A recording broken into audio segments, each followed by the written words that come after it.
अस्सलामुअलैकुम, मैं हूं इमरान सुल्तान और आप देख रहे हैं प्रोग्राम तब्दीली का सफ़र। नाज़रीन, कल पीटीआई हुकूमत ने अपने इब्तिदाई 100 दिन मुकम्मल किए। वज़ीर आज़म ने तकरीब से खिताब में कहा कि गरीब आवाम की फलाह व बहबूद, उनका मयार ज़िंदगी बेहतर करना हमारी अव्वलीन तरजीह है। वज़ीर ख़ज़ाना ने भी मुआशी इस्तेहकाम के लिए किए जाने वाली इनकलाबी इक़दामात गिनवाते रहे। अलगर्ज़ ये तासुर उभरा कि बुरे दिन ख़त्म, अब आवाम की तकदीर बदलने वाली है। सुबह आंख खुली तो इंटरबैंक मार्केट में डॉलर को मुल्क की तारीख की बुलंद तरीन सतह 144 रुपए पर पाया। कारोबारी तबका सुबह के डॉलर के झटके से संभल ना पाया था कि शाम ढले स्टेट बैंक ने शरह सूद 1.5% बढ़ाकर 10% पर पहुंचा दिया, जो 4 साल की बुलंद तरीन सतह है। कराची से कश्मीर तक पाकिस्तान का बिजनेस तबका हिल कर रह गया। ओपोजिशन भी इस इक़दाम पर चराग पाए। वज़ीर आज़म इमरान खान ने कौम को एतमाद में लेते हुए रुपए की गिरानी पर कुछ यूं तबसरा किया। सुबह से मुझे बड़ी टेलीफोन कॉल्स आ रही हैं कि जी रुपया इतना कम हो गया। इसमें कोई घबराने की जरूरत नहीं है, ये रीएडजस्टमेंट होती है। जब आपका इतना बड़ा खसारा होता है, जो चीजें आप बेच रहे हैं और खरीद रहे हैं, तो थोड़े वक्त के लिए मुश्किल वक्त आता है। जो चीजें हो रही हैं आगे, इंशाल्लाह आगे जाके सब कुछ ठीक होगा। रुपया इसलिए गया कि डॉलर्स की कमी है। डॉलर्स हम कैसे बढ़ाएंगे? एक तरीका तो ये है इन्वेस्टमेंट का कि 900 मिलियन डॉलर आएगा पाकिस्तान में, इन्वेस्टमेंट आती जाएगी, यहाँ हमारे पास डॉलर्स की कमी खत्म होनी शुरू हो जाएगी। फिर हम जब एक्सपोर्ट्स अपनी बढ़ाएंगे, फैक्ट्री बनती है, इसमें गाड़ियां बनती हैं और गाड़ियां पाकिस्तान में भी होती है और एक्सपोर्ट भी हो जाती है, मजीद और डॉलर आएंगे। हमने रेमिटेंसेस ओवरसीज पाकिस्तानीज के लिए आसान कर दिया है पैसा भेजना, उनके लिए और आसानियां पैदा करते जा रहे हैं। तरह लीगल चैनल से पैसा भेजेंगे, हम समझते हैं कि कम से कम 10 अरब डॉलर और मजीद पाकिस्तान में आएगा। लोग बेचारे हमारे बाहर से वर्कर पैसे भेजते हैं और यहाँ से बड़े बड़े डाकू मुल्क का पैसा चोरी करके बाहर भेज देते हैं मनी लॉन्ड्रिंग करके। हर साल 10 अरब डॉलर की मनी लॉन्ड्रिंग है कम से कम। अब हम पूरा वो मनी लॉन्ड्रिंग रोकने लगे। लोग आज घबराए हुए, फिक्र ना करें, ये हम डॉलर्स थोड़ा सा ये एडजस्टमेंट का वक्त है। इंशाल्लाह ये हमारा रुपया मजबूत होगा, हमें डॉलर्स की कमी नहीं होगी। आपने सुना वज़ीर आज़म इमरान खान का कहना है कि लोग घबराए हैं, लेकिन इस वक्त घबराइए नहीं, हालात बेहतर हो जाएंगे। दूसरी जानिब वज़ीर ख़ज़ाना असद उमर ने भी शरह सूद में इजाफे को खालिसतन स्टेट बैंक का दायरा इख्तियार करार देकर अपने हाथ झाड़ लिए। उन्होंने ये नहीं बताया कि स्टेट बैंक हुकूमत की फिस्कल पॉलिसी और कारकर्दगी को देखकर ही मॉनेटरी पॉलिसी तरतीब देती है। उन्होंने क्या कहा, आइए आपको दिखाते हैं। निज़ाम के मुताबिक ये इख्तियार जो है मॉनेटरी पॉलिसी का, जो पॉलिसी रेट है, इंटरेस्ट रेट जो होता है, वो उसको सेट करना और एक्सचेंज रेट सेट करना, ये सेंट्रल बैंक का इख्तियार है और सेंट्रल बैंक ही ये फैसले कर रहा है।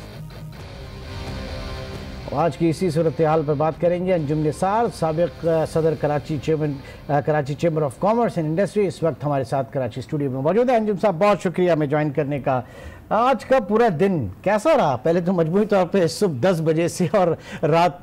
देखिए आज इमरान भाई, सुबह से जैसे ये मार्केट्स खुली हैं और बैंकिंग सेक्टर खुला है, एक अजीब सा पैनिक स्टोरी जब ये मैसेज जाने शुरू हुए, इतला मिली कि वन गो के अंदर, चूँकि जो पहली न्यूज़ आई वो 142 की थी, उसके फौरी बाद ही दूसरी न्यूज़ आनी शुरू हुई, 145 से 146 तक कोई बैंक कोड कर रहे थे। ऐसा पैनिक शायद बहुत कम हुआ हो, चूँकि वन गो के अंदर 10-11 रुपये का एक दिन में बढ़ जाना, चूँकि आपकी इंपोर्ट एक्सपोर्ट ये मुल्क के अंदर, ये चूँकि आपका बेस बहुत बड़ा नहीं है तो बहुत इम्पैक्ट पड़ता है। अभी ये लोग हम समझ ही ना पाए थे, बड़े परेशान थे बिजनेस कम्युनिटी। और ये बिजनेस कम्युनिटी जब मैं बात करता हूँ, चाहे एक्सपोर्टर्स हो चाहे इंपोर्टर्स हो, चूँकि आपने देखा जो मैसिव डिवैल्यूएशन पिछले 3-4 महीने में हम देख रहे हैं कंटिन्यूस, उसका इम्पैक्ट एक्सपोर्ट पे नहीं पड़ा है। अगर हम देखें 25-26%, मतलब उसका पॉजिटिव इम्पैक्ट एक्सपोर्ट्स पर नहीं पड़ा जो पड़ना चाहिए था। अगर 4 महीने का फिगर लेने इमरान भाई, जरा सिंपल है, 7.3 बिलियन डॉलर की हमारी एक्सपोर्ट्स हुई है। अगर उसको पर मंथ में हम डिवाइड करते तो 1.85 बिलियन डॉलर है।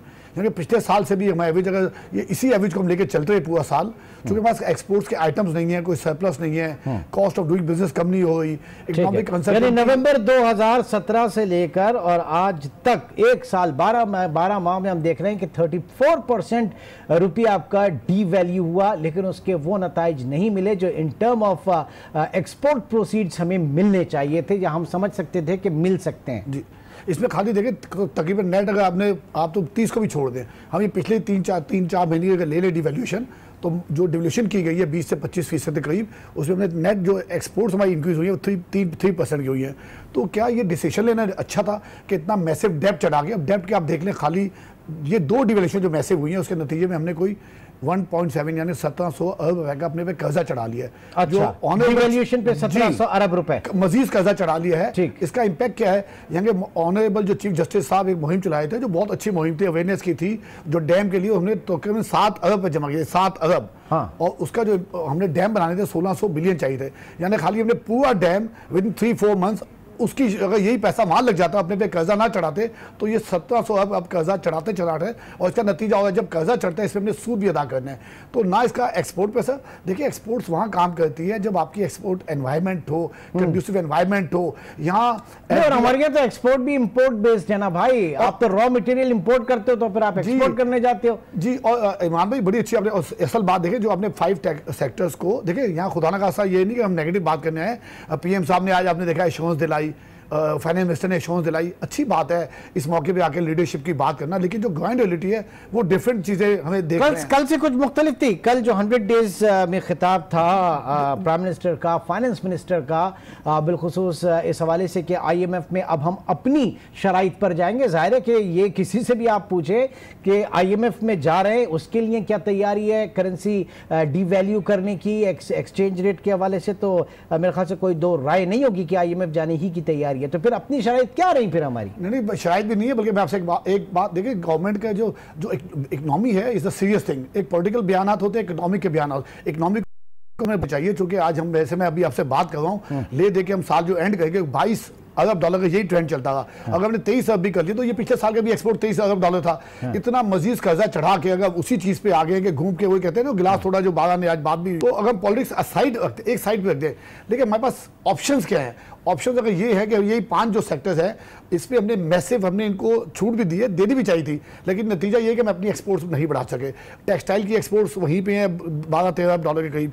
तो हमें अब इसका ऑप्शन ये है कि हमें non traditional item, out of box solution, अभी मैंने आने वाले असद भाई को मैंने मैसेज भी दे के आया हूँ कि असद भाई हमें 3-4 एरियाज को और देखना पड़ेगा, कि ये एरियाज में तो हमें नतीजा कोई बहुत क्वांटम लीप हम चेंज नहीं देख रहे। ठीक है, जब चेंज नहीं देखे तो जरा क्योंकि अभी अब हमने पॉलिसी रेट के ऊपर आई नहीं है, अभी हम सिर्फ बात करें एक्सचेंज रेट के हवाले से। सिर्फ जो एक क्या मैं कहूँ, बहरहाल कैसर अहमद शेख साहब इस वक्त हमारे साथ मौजूद हैं। आपने हमें ज्वाइन किया और आप मेंबर कौमी असेंबली हैं और मुस्लिम लीग नून से आपका ताल्लुक है। बहुत बहुत शुक्रिया जी हमें ज्वाइन करने का। क्या सर आज का पूरा दिन जो है कैसर साहब, आज मैसिव एक्सचेंज रेट के ऊपर आप देखें तो जो रुपी डेप्रिसिएशन, फिर साथ साथ 150 बेसिस पॉइंट आपका पॉलिसी रेट जो है वो भी बढ़ गया। किस तरह से देखा आज का दिन आज आपने, और बिलखुसूस कल की प्राइम मिनिस्टर और फाइनेंस मिनिस्टर की स्पीच के बाद? जी बिस्मिल्लाह रहमान रहीम।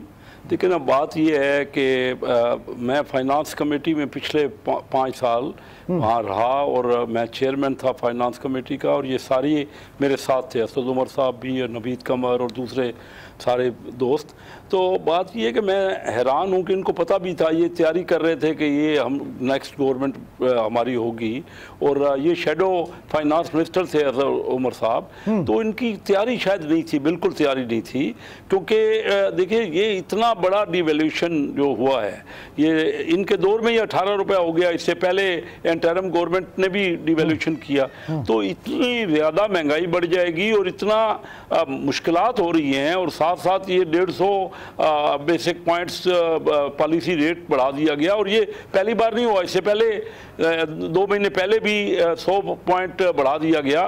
तो इतना ज्यादा इंटरेस्ट रेट हमारे मतलब जनवरी में हम 3.25% पे थे, जनवरी में हम 3.25% पे, आज हम 10% के ऊपर आ गए जी। 6% था हमारे दौर में, और अब 10%। एक तरफ तो ये कहते हैं हमने इंडस्ट्री को फरोग देना है, अब बताइए कि 10% आपने कर दिया पॉलिसी रेट, 6 से तकरीबन 70% आपने बढ़ा दिया पॉलिसी रेट को, 6 से 10 कर दिया, और फिर डिवैल्यूएशन कर दिया।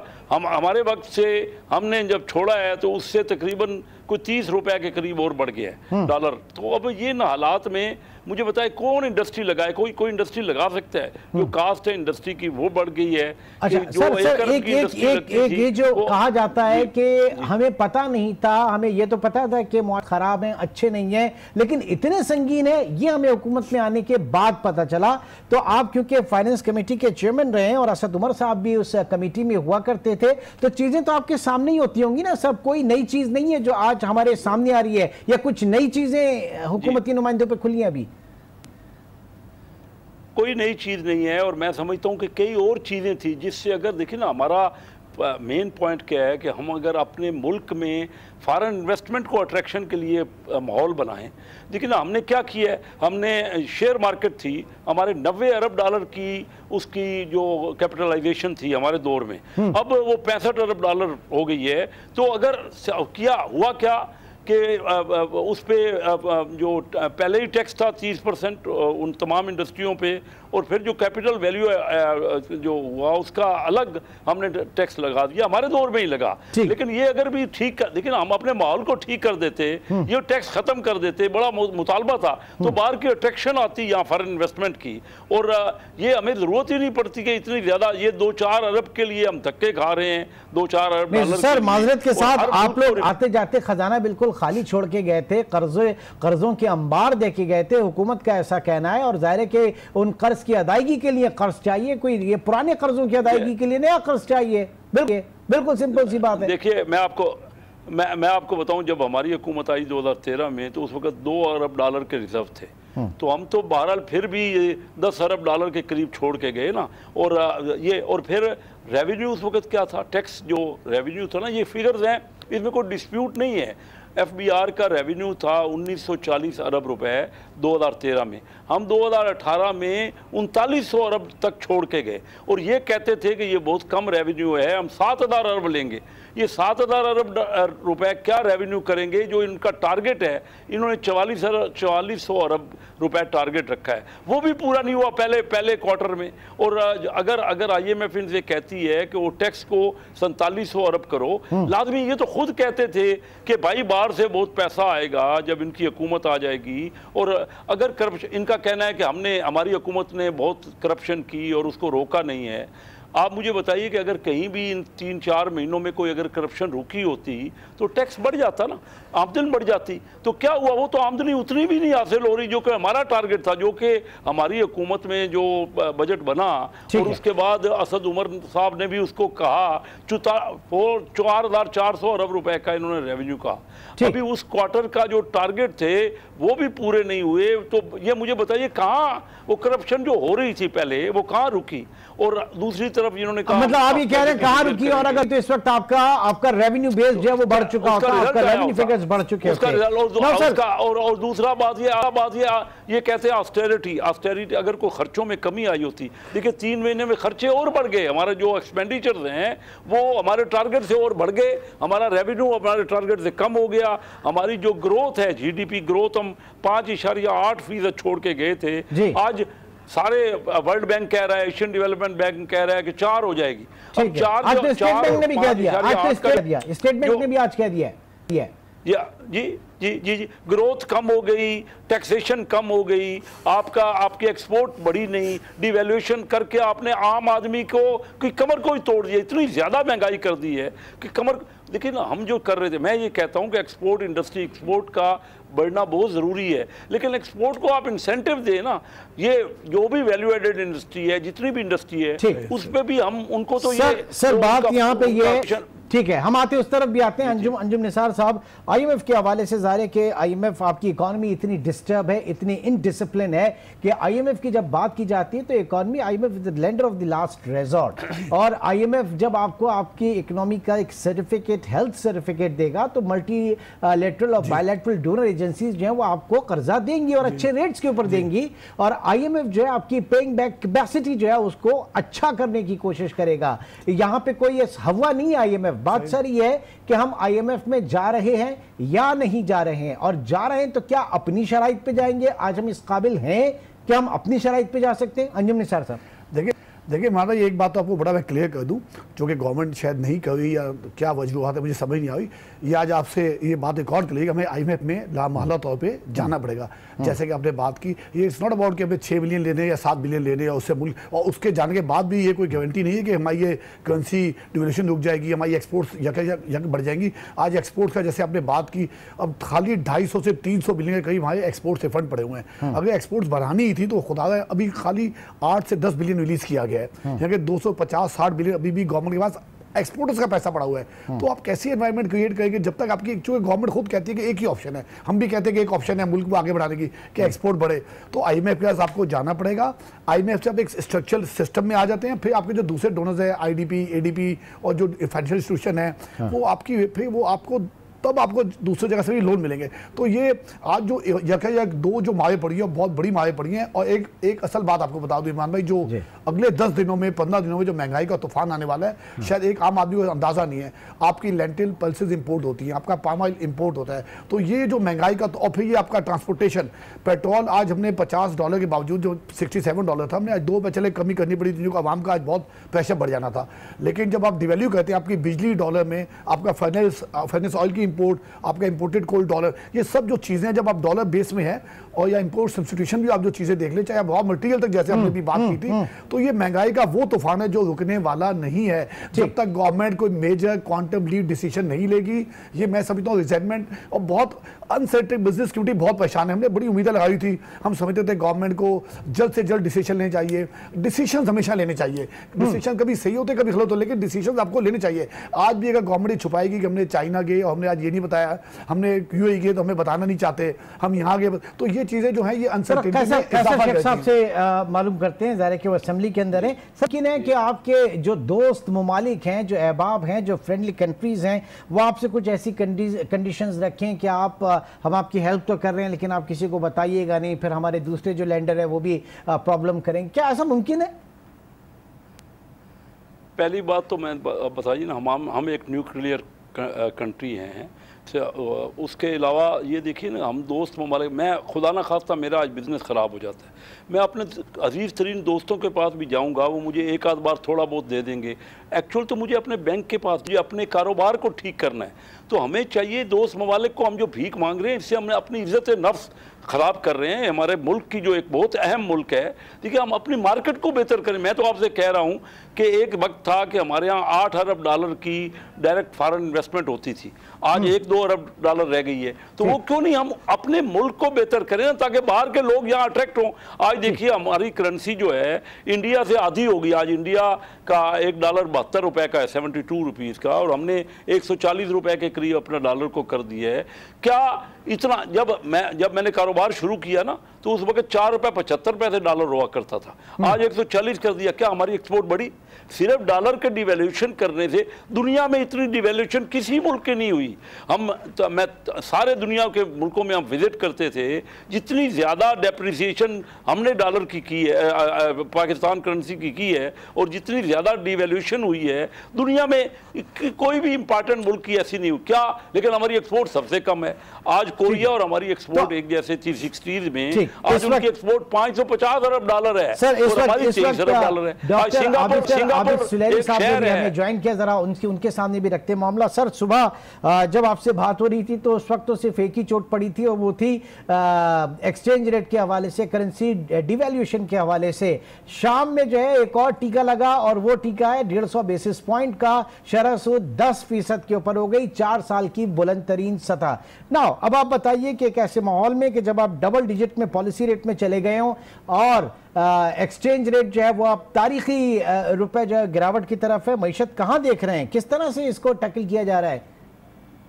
मेरा ख्याल है इस वक्त देखिए एग्रीगेटेड डिमांड जो है उसको कर्टेल करने की कोशिश की जा रही है, और उस एग्रीगेटेड डिमांड को कर्टेल करने के लिए एक तो पॉलिसी रेट जो है वो बढ़ाया गया। दूसरा हमने देखा कि डॉलर जो है गो के सुबह एक तारीखी हाइट पे जाके थोड़ा सा नीचे आया, लेकिन अभी भी वो अपनी पिछले जो कल की कीमत थी उससे ऊपर है। तो ये सारी चीजें जो है ये आपको रिफ्लेक्ट कर रही है कि इकोनॉमी को थोड़ा सा इसमें डिमांड को कम करने की कोशिश की जा रही है, इंपोर्ट्स को थोड़ा स्लगिश करने की कोशिश की जा रही है। और बेसिकली इसको अगर मैं अडाउन अगर कोई हुकूमती तर्जमान होता तो ज़्यादा बेहतर बताता, बिल्कुल। लेकिन मेरा ये ज़ाती ख्याल है कि इस वक्त की जो स्ट्रेटजी है वो एंकर करने की है कि आपका जब जहाज जो है वो ओवरलोड हो रहा होता है, या तो समुद्री जहाज, बहरी जहाज, या तो उसकी स्पीड तेज होती है या डूब रहा होता है, और या आप उसको एंकर करते हैं कि थोड़ी देर के लिए आप स्टेबल करने की कोशिश करें। तो इस वक्त जब तक आप ये डिसाइड नहीं कर लेते कि IMF के पास जा रहे हैं नहीं जा रहे, IMF कुछ पैसे दे रहा है नहीं दे रहा, तो गालिबन इस वक्त तक अभी अच्छा, ये प्रॉब्लम कहाँ पे नजर आ रहा है डॉक्टर साहब? प्रॉब्लम कहाँ पे नजर आ रहा है? क्योंकि अब ये बहुत हो गया कि IMF के पास जा रहे हैं या नहीं जा रहे हैं, उनकी शर्त पे जा रहे हैं, अपनी शर्त पे जा रहे हैं, वो हमसे क्या मनवा रहा है, हम उनसे क्या मनवाने की कोशिश कर रहे हैं, बहुत हो गया अब ये।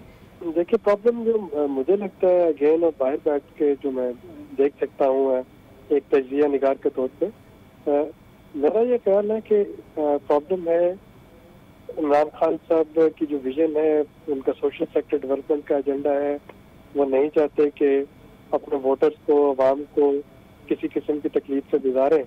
और जब उनको IMF की शराइत के बारे में बताया गया, जिसमें कि एक अब्रप्ट रुपए को 150-155 रुपए तक ले जाना था, जिसमें टैक्सेस का बढ़ना, यूटिलिटी बिल्स का बढ़ना और इस तरह की बाकी बहुत सी शराइत जो थी वो शामिल थी, तो उनका ये ख्याल है कि IMF में जाए बगैर भी गुजारा हो सकता है। और ठीक है। और अगेन हमें थोड़ा ये देखना पड़ेगा कि Imran Khan being a sportsman, जो कि आखिरी बॉल पे छक्का लगाने या आउट होने के वो रिस्क लेने के लिए तैयार होते हैं, उस वक्त उनका मैच पड़ा हुआ है ब्यूरोक्रेट्स के साथ और टेक्नोक्रेट्स के साथ, जो कि कैलकुलेटेड रिस्क लेते हैं, उससे ज्यादा रिस्क तो नहीं लेना चाहते। तो मेरा ख्याल है इस वक्त दो सोचें जो है वो पैरेलल चल रही हैं। एक सोच जो है वो ब्यूरोक्रेट्स और टेक्नोक्रेट्स की है, जो कि ये चाह रहे हैं कि कैलकुलेटेड रिस्क लिया जाए। एक सोच जो है वो वज़ीर आज़म की मुझे लग रही है, जो कि ये चाहते हैं कि हर हालत में प्लान B जो है उस पर काम किया जाए और देखा जाए कि ठीक है, IMF के पास जाए बगैर कैसे गुजारा हो सकता है। अब जरा रखते हैं इस सवाल को, जरा रखते हैं। डॉक्टर सलमान शाह साहब ने भी हमें ज्वाइन किया, साबिक वजीर, बहुत शुक्रिया हमें ज्वाइन करने का। 2 दिन सोचों की बात की, वो आपने भी सुना होगा। इस वक्त सूरत हाल यह है कि जो सोशल सेक्टर डेवलपमेंट प्रोग्राम है प्राइम मिनिस्टर के, अगर IMF में जाते हैं तो वो यकीनी तौर से वो मुश्किल हो जाएगा उनको करना। लेकिन इस बीच में जो सूरत हाल चल रही है, जिस तरीके से करेंसी को डेप्रिशिएट किया गया, डीवैल्यू किया गया, डिवैल्यूएशन और पॉलिसी रेट शरहसुद अब डबल डिजिट में आ गए, तो ये तो प्री रिक्विजिट्स हैं IMF के प्रोग्राम के हवाले से। क्या देख रहे हैं सर आज की इस मूव को, मईशत के मुस्तकबिल को? देखिए, सबसे पहली बात तो ये है कि सोशल वेलफेयर प्रोग्राम या कोई डेवलपमेंट प्रोग्राम या कोई और प्रोग्राम अगर वो उसके ऊपर हम अमल करने को जा रहे हैं, तो वो उस वक्त तक नहीं हो सकता जब तक ये बैलेंस ऑफ पेमेंट क्राइसिस जो था वो टोटली हल नहीं होता। ठीक, अब एक चीज बड़ी क्लियर है कि हमारे पास इस वक्त जो रिजर्व्स हैं वो तकरीबन 5 हफ्ते की इंपोर्ट्स के बराबर हैं। और इसका मतलब ये है कि सेंट्रल बैंक जो है उसके पास अब कैपेसिटी नहीं है कि वो मार्केट में इंटरवेंशन करें। दूसरी तरफ आपका करंट अकाउंट डेफिसिट, अगर आप कहते हैं कि अब $1 अरब महीने का हो गया है, तो वो $1 अरब महीने का जो है वो आउटफ्लो आपको मैनेज करना पड़ेगा। और जिस दिन कुछ ज्यादा पेमेंट करने का टाइम होता है तो वो मार्केट जो है वो हिल जाती है, और इसलिए उसको आपको थोड़ी सी प्लानिंग करनी पड़ेगी कि उसमें स्टेबिलिटी आए। और सबसे बड़ी प्लानिंग यही है कि आप ज्यादा से ज्यादा अपने रिजर्व्स किसी तरीके से खाने में कामयाब होते हैं। ठीक, दूसरी बात ये है कि आपका जो रीपेमेंट का भी मामला है वो भी उसी तरह खड़ा है। उसको भी जब तक आपके पास एक गारंटी नहीं आती IMF की या दूसरों की सील ऑफ गुड अप्रूवल, तो उनका रोल ओवर करना भी जरा मुश्किल काम होगा। सो मेरे ख्याल में, और उसके साथ साथ आपने अपने रिजर्व्स को भी 5 हफ्तों की बजाय कम से कम 4 महीने के तो रिजर्व आपको चाहिए, जो अगले 1-2 सालों में आप शायद करने में कामयाब होंगे। इसका मतलब ये है कि हमें अपनी स्ट्रेटजी जो है, क्योंकि मार्केट इस वक्त जो है वो हर चीज को बड़े गौर से देख रही है। और वो ये देखना चाहती है कि क्या क्राइसिस टल गया है या नहीं टला, किस हद तक टला है, तो उसकी क्या इम्प्लीकेशन है वो मार्केट्स हो। आपके जो जितने भी गवर्नमेंट के फंक्शनरी हैं उनके हर लफ्ज के ऊपर मार्केट जो है वो रिएक्शन दे रही है। ठीक, तो आई थिंक इस वक्त आपके लिए बहुत जरूरी है कि आप अच्छा सर, जैसे कि आज फाइनेंस मिनिस्टर ने आज कहा कि पॉलिसी रेट जो है वो डिसाइड करना सेंट्रल बैंक का काम है, उनका इदारे इख्तियार में है, हुकूमत उसमें इंटरफेयर नहीं करती ना। पॉइंट है सेंट्रल बैंक जो है वो मॉनेटरी पॉलिसी, जो फिस्कल पॉलिसी और फिस्कल परफॉर्मेंस है उसी को देख कर रखता है सामने। तो क्या आप बिल्कुल अलग अलग कर सकते हैं दोनों को? नहीं, देखें, आपको तो ये सारी स्ट्रेटेजाइज करना पड़ेगा और इसका मतलब ये है कि ये जितनी भी आपने स्ट्रेटजीज बनानी है वो एक तो आप टेलीविजन पे बैठ के नहीं बना सकते, आपको उसके लिए सॉलिड काम करना पड़ेगा और उसके ऊपर जो भी आपने प्रोजेक्शंस करनी है वो करें और उसको आप मैनेज करें कि ये कोई आउट ऑफ कंट्रोल नई चीज होनी चाहिए।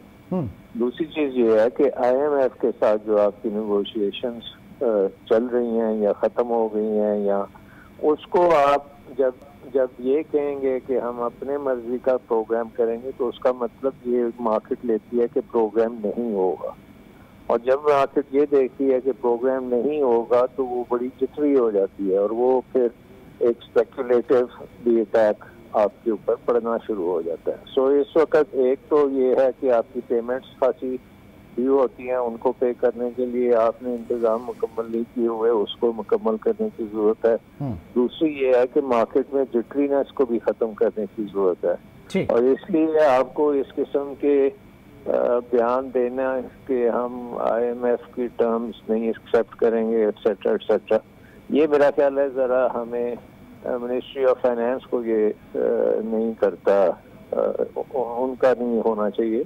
और आप टीवी एंकर्स ये बात कर सकते हैं, उनके जो पार्टी के और फंक्शनरीज हैं वो इस किस्म की बातचीत कर सकते हैं, लेकिन सेंट्रल बैंक हो या मिनिस्ट्री ऑफ फाइनेंस हो या इवन प्राइम मिनिस्टर हो, उनको ये चीज़ें जो हैं वो बड़े एहतियात से करनी चाहिए। क्योंकि मैंने कई बार देखा कि एक लूज कमेंट अगर आप दे दें in a very nervous kind of a situation तो उसके कॉन्सिक्वेंसेस खासे डैमेजिंग हो सकते हैं। ठीक है, ज़ाहिर है कि बड़ी प्राइस सेंसिटिव चीज़ें होती हैं ये, और मार्केट इसके ऊपर रिएक्ट भी करती है और सिग्नल्स जो है वो उस तरह के नहीं जाते जिस तरह की आपकी शायद इंटेंशन हो। हमारे साथ इस वक्त पूरा पैनल मौजूद है और जायज़ा इस वक्त लिया जा रहा है कि आज के दिन के दो बड़े, एक तो हमारा पॉलिसी रेट जो शाम में हुआ जिसमें 150 बेसिस पॉइंट्स इजाफा, शरह सूद 10% पर आ गई, और दूसरा हमारा एक्सचेंज रेट जिस तरीके से रुपए की पिटाई जा रही है। एक छोटा सा ब्रेक के बाद प्रोग्राम को यहीं से कंटिन्यू करेंगे।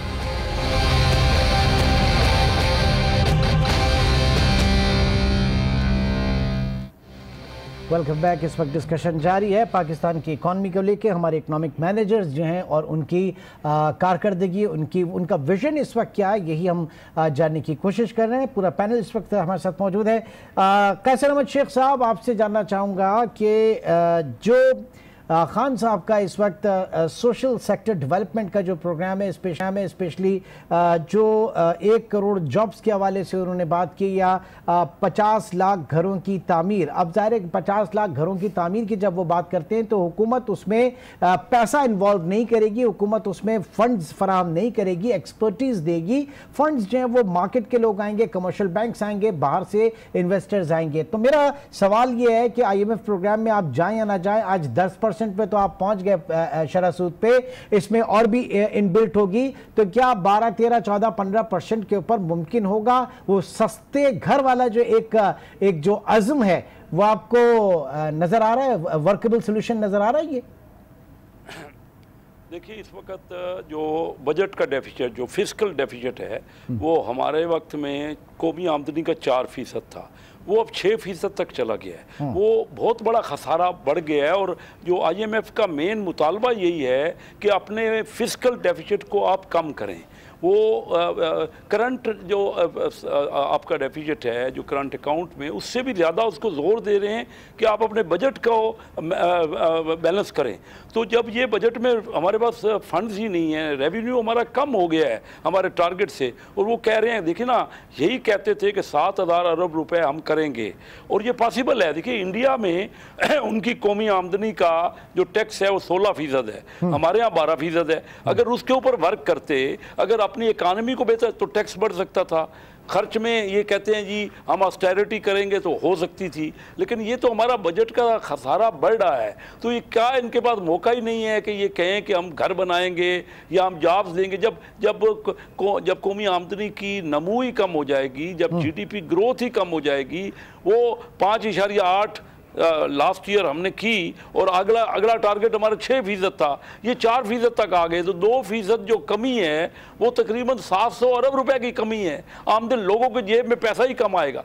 मुझे तो ये है कि अच्छा, एक बात सर, आप एक बात ये बताइएगा, IMF के रिलीजन में है फ्लेक्सिबल एक्सचेंज रेट, ठीक है, और अभी भी वही बात कर रहे हैं कि आप अपने एक्सचेंज रेट को, आप अपने करेंसी को डीवैल्यू किए।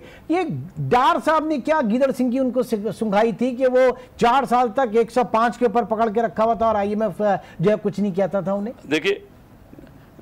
देखिए ना, हमारे पास और रिजर्व में भी हमारे कमी नहीं। आज जो रिजर्व है, देखिए ना, हमने डार साहब ने कितना रिजर्व था, कितना हाईएस्ट कितना गया पाकिस्तान में? हमारे यहाँ तो 16, एक वक्त में 16 अरब डॉलर रिजर्व हो गया था हमारे ही दौर में, और आज फिर 8 अरब पे आ गया। और उसके अलावा हम करेंसी में मुस्तकिल 105 रुपए, यानी हमने जब हमारा दौर शुरू हुआ तो 98 रुपीज़ डॉलर था, तो 5 साल में 98 से 105 रुपए तक सिर्फ 7 रुपए बढ़ा।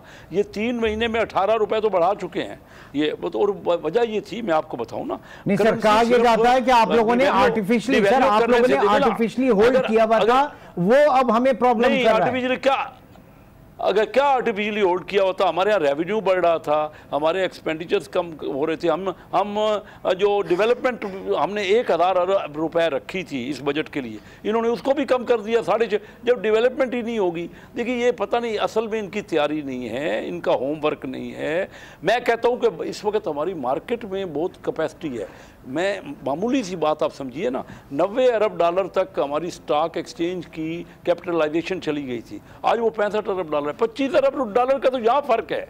हमारे एक वक्त में पाकिस्तान में ही 8 अरब डॉलर फॉरेन डायरेक्ट इन्वेस्टमेंट थी, आज 1 से 1.5 अरब डॉलर रह गई है। तो ये अपनी मार्केट में अट्रैक्ट करें बजाय कि डिवैल्यू करें। जरा ये मेरा सवाल, मैं ये सवाल एक बात ये सुनिए ना, इतनी ज्यादा जो डिवैल्यूएशन, मैसिव डिवैल्यूएशन हमने की है, मुस्तकिल रेगुलर कर रहे हैं पिछले 60 साल में, तो क्या उससे हमारी एक्सपोर्ट बढ़ी है? तो ये तो बात ही गलत है कि आप एक्सपोर्ट बढ़ाने के लिए डिवैल्यूएशन करते हैं। इंडिया की एक्सपोर्ट क्यों बढ़ रही है जबकि उनके यहाँ 72 रुपए का डॉलर है? आप बांग्लादेश की एक्सपोर्ट क्यों बढ़ रही है? हमसे तो बांग्लादेश की एक्सपोर्ट बढ़ गई है, और उनकी करेंसी देख लीजिए। तो बेसिक इनको समझना पड़ेगा कि मामलात, अपनी मार्केट को अट्रैक्टिव करें, अपनी मार्केट को इन्वेस्टमेंट के लिए लोगों को फैसिलिटेट करें। डॉक्टर आबिद सुलेरी साहब, हमसे जो हमारे नेबरिंग कंट्रीज हैं उनकी एक्सपोर्ट्स बढ़ रही हैं, वहां पे उन्होंने उतना डिवैल्यू नहीं किया जितना रिलेटिवली हमने किया। दूसरी चीज ये कि क्या हमने अपने वो नताइज हमें मिल चुके, क्या एग्रीगेट डिमांड आप कर्टेल कर चुके हैं, इसका कुछ सूदमंद हुआ इतना मैसिव डिवैल्यूएशन का?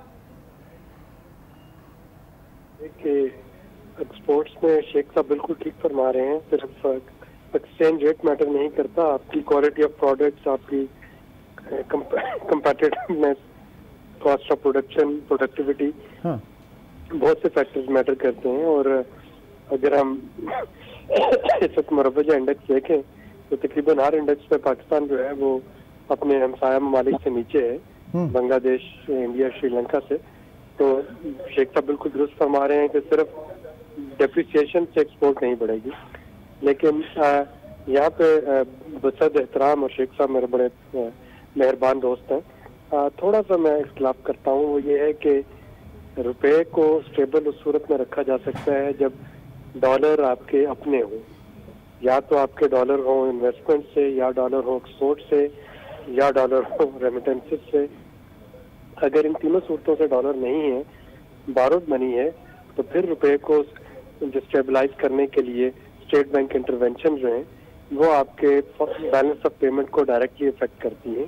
और यही वजह है कि शाहिद खाकान अब्बासी साहब की हुकूमत में आते ही उन्होंने रुपये को डेप्रिशिएट करना शुरू किया था। अगर 2018 में देखें तो पहली डेप्रिसिएशन अब्बासी साहब की हुकूमत में हुई थी, दूसरी भी उन्हीं की हुकूमत में हुई। तो कहने का मतलब मेरा यह है कि पाकिस्तान जो है वो एक इम्पोर्टिंग नेशन भी है, वो एक एक्सपोर्टिंग नेशन भी है।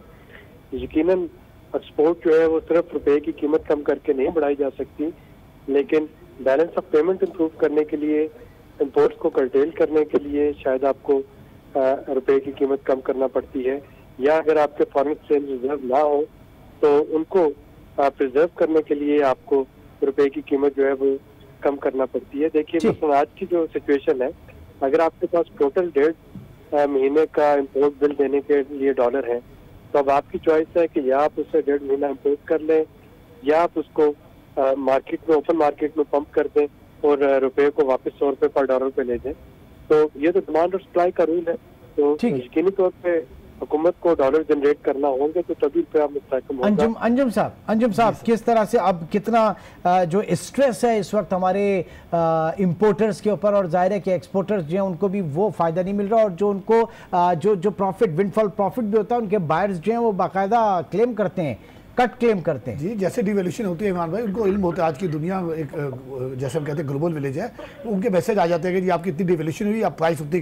तो यही वजूहत है, हमने जितनी भी दफ़ा डिवैल्यूएशन की है हमारी एक्सपोर्ट पे कोई खास मेजर इंपैक्ट, जैसे मैंने कहा खाली 3% पड़ा है 25% डिवैल्यूएशन के बाद। फिर आप सेकंड देखें, जो हमारा जो ग्रोथ रेट है, जो बड़ा इंपॉर्टेंट फैक्टर है, जहाँ आज डिवैल्यूएशन ने मैसिव डेंट डाला है, वैसे ही इंटरेस्ट रेट ने शाम के टाइम जो डेंट डाला है उसका इंपैक्ट आने वाले आप दिनों में देखेंगे। और IMF में जब आप जाएंगे, उनका डिमांड है कि आप कम से कम 14% डिस्काउंट रेट करें, या कि हम आज 10 कर चुके हैं, अगर 12 भी कर लेते हैं, सेटल करते हैं, 12 का मतलब है प्लस फाइबर, ये जाके 15% पे लेंडिंग कॉस्ट, बाउइंग कॉस्ट, चाहे वो इंपोर्ट हो चाहे एक्सपोर्ट हो। तो इस रेट पे मैं समझता हूँ कोई भी आज इंडस्ट्री को बड़ा से बड़ा इकोनॉमिक्स बता दे, कोई ऐसा इंडस्ट्री वाइबल प्रोजेक्ट जो 15% रेट के बाद हम अपना रेट इक्विटी पे रेट ऑफ रिटर्न ले सकें।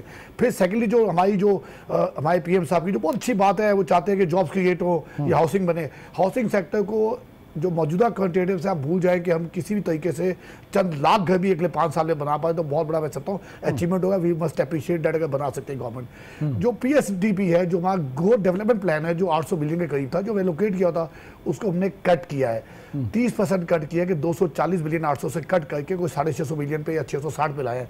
इसका मतलब है जो ग्रोथ रेट 5.8% थी, जैसी भी थी, हमें चूंकि जब तक आप मुसलसल 10 साल तक 7 to 8% ग्रोथ नहीं करते, आप जॉब्स क्रिएट नहीं कर सकते, अपने स्टैंडर्ड ऑफ लिविंग ऊपर नहीं कर सकते, आपकी करेंसी स्टेबल नहीं होती। इस डेवलपमेंट बजट को कट करने के अंदर नतीजे में हमारी ग्रोथ रेट मैक्सिमम 4.5 आ जाएगी, जिसका मतलब है मिलियन जॉब बजाय कि हम क्रिएट करें, हमें अनएम्प्लॉयमेंट होगी, जिसके नतीजे में लॉन्ग ऑर्डर की सूरत हाल, आपकी एक्सपोर्ट्स, आपकी कॉस्ट ऑफ डूइंग बिजनेस, आपकी एनर्जी प्राइसेस, आपके जो आम आदमी की जोशियाँ जो हम हमेशा कहते हैं, तमाम पिछली गवर्नमेंट भी हो या गवर्नमेंट के असर नहीं पड़ता, दालें, पल्सेस, घी, हर चीज़ का महंगाई का। तो मैं समझता हूँ अभी भी गवर्नमेंट को इकोनॉमी को सीरियस लेना चाहिए, बजाय हर आदमी इस पे बयान दे। फाइनेंस मिनिस्टर का ये पोर्टफोलियो है, उनको decision out of box decision लेने चाहिए।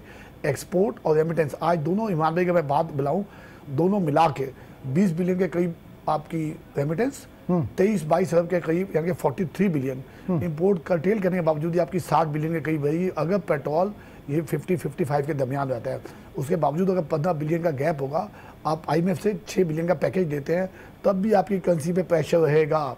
तो आपको सोल्यूशन रखने हैं। अभी जो चेयरमैन थे गोल्ड एसोसिएशन के, मुझे मिले आते हो तो कहते खाली 500 से 7, और यसर साहब ने इस पर एग्री भी किया था कि बुलियन की एक्सपोर्ट, गोल्ड जो हज़ारों टन घरों में पड़ा हुआ है, वो हम एक्सपोर्ट करें, उस पर खाली 1-1.5% गवर्नमेंट टैक्स। तो कई ऐसे एवेन्यूज हैं। ऑयल प्राइसेस की आपने बात की, डॉक्टर सलमान शाह साहब, ब्लेसिंग इन डिस्गाइज रहा, चाहे वो जरदारी साहब की गवर्नमेंट है, चाहे वो नवाज शरीफ साहब की गवर्नमेंट हो, और अब इमरान खान साहब की गवर्नमेंट हो, एक फेवरेबल कंडीशन जरूर आती है ऑयल प्राइसेस के हवाले से। पूरी दुनिया की ऐसी की तैसी हो रही होती है, बट पाकिस्तान अल्टीमेट उसमें काफी कुशन में आ जाता है। आज प्राइसेस जब PTI गवर्नमेंट आई थी, दैट वाज अराउंड $78-80 पर बैरल, आज वो 50-60 के करीब आ गई है, बिलो 60 भी आ गई है। तो चाह रहे थे थोड़ा सा ईज होगा, आवाम के लिए चीजें आसान होंगी, लेकिन यहाँ तो मुश्किल इक्वेशन नजर आ रही है डॉक्टर साहब। जी, आई थिंक जब ये ऑयल प्राइसेस नीचे आएंगी तो ये बहुत बड़ा एक बोनस मिलेगा। और क्योंकि अभी तो वो पुराने कॉन्ट्रैक्ट शायद चल रहे होंगे, जैसे जैसे न्यू कॉन्ट्रैक्ट्स आएंगे और इसकी इम्पैक्ट जो है वो इकॉनमी में पड़ेगी और उसकी इंपोर्ट बिल पे भी कमी आएगी डेफिनेटली, और ये एक ब्लेसिंग इन डिस्गाइज होगी और इसका हमें फायदा उठाना चाहिए। ये नहीं है कि अब हम इसके ऊपर फिर इसको फिटर वे कर दें। सबसे पहली बात तो ये है कि जो दार साहब की दारोनॉमिक्स थी वो सुलेरी साहब ने बिल्कुल सही कहा कि उन्होंने बोरोड मनी के ऊपर रिजर्व्स बनाए और उसका नतीजा ये हुआ कि इस वक्त हमारा एक्सटर्नल टैक्स जो है वो तकरीबन 100 अरब डॉलर है। और उसके साथ साथ अगर आप ये देखें कि बिजली जो है हमारी और गैस वो भी अब सारी इम्पोर्टेड हो गई है और बिजली के जो हमारे कॉन्ट्रैक्ट्स हैं, जो IPPs के साथ कॉन्ट्रैक्ट्स हैं, वो भी एक डेट की तमा की चीज है और वो भी खासी एक्सपेंसिव है। और उनको जब आप उसमें ऐड करते हैं तो फिर आपके ऊपर ना सिर्फ एक करंट अकाउंट डेफिसिट का बोझ है, दूसरा ये है कि डेट रिपेमेंट का बहुत बड़ा बोझ है। अगर 10 से 12 अरब डॉलर आपने सालाना डेट को वापस करना है और उसको रीफाइनेंस करना है तो उसके लिए आपको बहुत ज़रूरी है कि आपके पास IMF प्रोग्राम हो। तो इसलिए अगर हम नाराबाजी ये करेंगे कि IMF में नहीं जाएंगे तो हमारा ये डेट जो है ये रीफाइनेंस नहीं होगा और एक नया क्राइसिस शुरू हो जाएगा। कैसर अहमद शेख साहब, जस्ट 30 सेकंड्स रह गए इस वक्त, आप 30 सेकंड्स में एक सिंगल लाइनर में वे फॉरवर्ड क्या है? मेरे ख्याल में असल में ब्यूरोक्रेटिक रिफॉर्म होनी चाहिए थी और जैसे कि डॉक्टर सलमान ने कहा कि ये बात नहीं करनी चाहिए कि हम IMF से अपनी कंडीशनैलिटी पे करेंगे। देखिए ब्यूरोक्रेट ने इनको बाहर, इमरान खान साहब कहते थे हम 3 महीने में बाहर ही नहीं जाएंगे, ब्यूरोक्रेट ने इनको इधर लगा दिया कि चाइना के पास जाओ, सऊदीया के पास जाओ, अपनी बजाय अपनी मार्केट को बेहतर करने के, अपनी रिफॉर्म्स करने के, तो उन्होंने इधर लगा दिया, उनका मामला हल हो गया। सबसे ज्यादा हमें ब्यूरोक्रेट जो कि फैसिलिटेट नहीं कर रही, हमें अपनी मार्केट को बूस्ट ब्यूरोक्रेट्स हैं जो ताउन नहीं कर रहे हैं। ठीक है, हमारे दौर में भी यही था, मैं एग्री कर रहा हूं कि उस वक्त भी मैं बार बार कहता रहा कि ब्यूरोक्रेटिक रिफॉर्म्स करें, वो जरा मुश्किल है लेकिन उसके बगैर चारा नहीं है और IMF के पास तो हमें जाना ही पड़ेगा। ठीक है, बहुत बहुत शुक्रिया, बहुत बहुत शुक्रिया। इस वक्त कैसर अहमद शेख, अंजुम निसार, डॉक्टर आबिद सुलेरी और डॉक्टर सलमान शाह साहब हमारे साथ प्रोग्राम में शरीक थे। नाज़रीन, अब आपसे इंशाल्लाह मुलाकात होगी। टिल देन टेक केयर, अल्लाह हाफ़िज़।